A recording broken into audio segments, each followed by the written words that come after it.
ના, એટલે પત્રકારત્વના વ્યવસાયમાં એવો થોડો ઘૂસી ગયો છે ને, મને આ કહેતા કોઈ છોછ નથી કે અંગ્રેજી અખબારોમાં તંત્રીઓના અયાશીનો સામાન મોકલનારા, લેનારા, જનારા, એને બધું પહોંચતું કરનારા એવા બાટલી બોયો આજે વૈશ્વિક સમાચાર સંસ્થામાં મોટા હોદ્દા ધરાવીને બેઠા છે.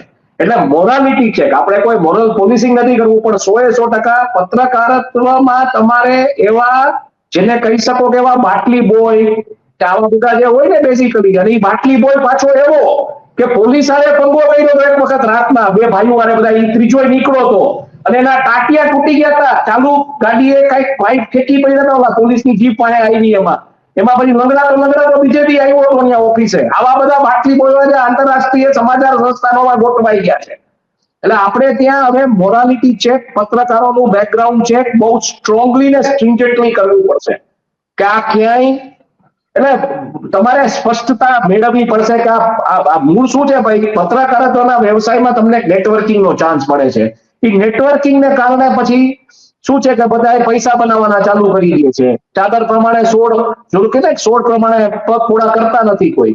બિઝનેસ જર્નલિસ્ટ રહી ચૂકો છું, હું 2 વ્હીલર ચલાવું છું, આજે 1 BHK ના ફ્લેટમાં રહું છું.